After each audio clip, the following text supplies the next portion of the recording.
Alright guys, today we're going to do a quick video demonstration of the new remote system from Oracle Lighting. Real briefly, we just want to familiarize you guys with the new remote because there are some changes that we made. On the previous model remote seen here, the key fob was made out of plastic, so if you were to drop this, step on it, roll over it, it would break obviously pretty easily. The new remote actually has a stainless steel chassis on it, so it's a lot more rugged than the previous version. And as an added little safety feature, it's got this cover that can slide up and protect the keys. This is so when you've got your keys in your pocket, you don't actually press one of these keys or one of these buttons on the actual remote and turn things on or off when you're not intended to do so. So that's a neat little feature there. The second thing you'll notice is the box itself. The box is a lot smaller than the previous version box. This is, you know, a fraction of the size, and for some people it wasn't too important, but for guys with motorcycles or with vehicles where there's not a lot of room to install, shrinking it down as much as possible was important. The next thing when you look at the box you'll notice is that all the wiring is pre-installed. On the older model you actually had a connector here and you would attach your wires to here and plug it in.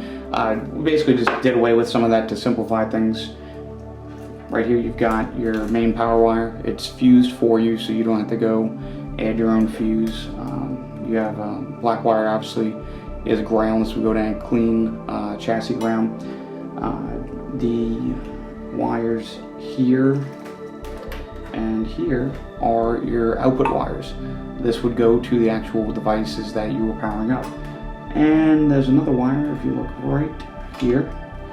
This is a little hard to see, but this is the antenna wire.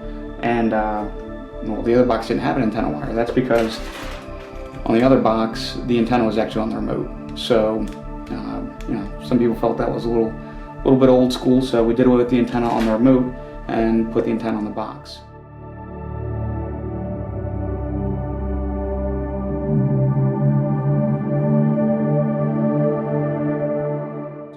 The other cool feature that we have here is that the remote and the box are paired in frequency. We had some issues where if you had a remote box from us and your neighbor had a remote box from us, you could accidentally turn on and off your neighbor's lights if you were in close enough proximity. So everything's frequency matched.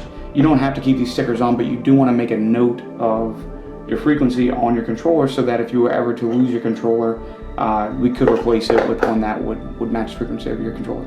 Now let's go ahead and take a look at the actual functionality and how this works. Alright, we're going to go through the remote functions real quick. We've got a set of headlights here with halos in them. We're basically going to show you the two different channels. Not that you're going to want to put two different headlights on two different channels. This is strictly for demonstration purposes to show the differences when we're using two different channels with two different functions. Alright, I'm going to start by taking the, well, let's look at D. D is still going to do the same thing as the other remote, where D is going to control the on-off functionality.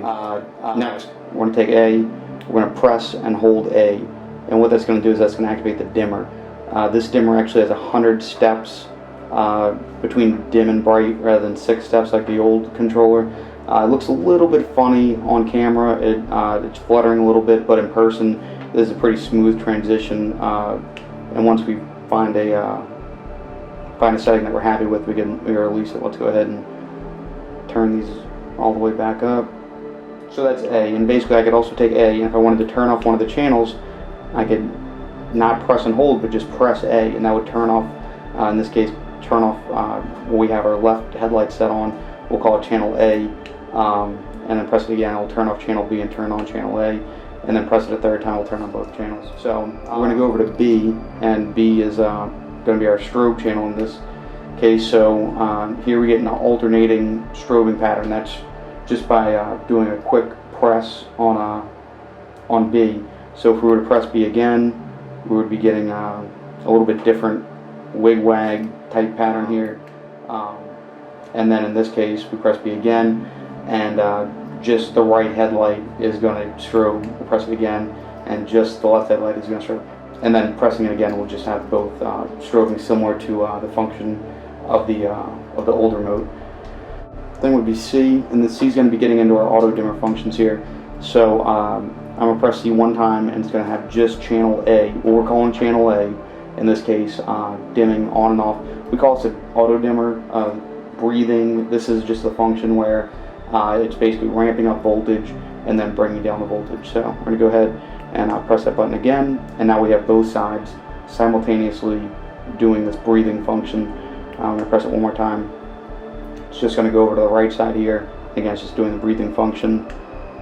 And we'll press it a third time, and what we have is the right channel is doing a breathing function, and the left channel is doing a strobing function. So this would be good if you have a dual color halo kit and you want one color to slowly get brighter and dimmer on its own, the other color to strobe.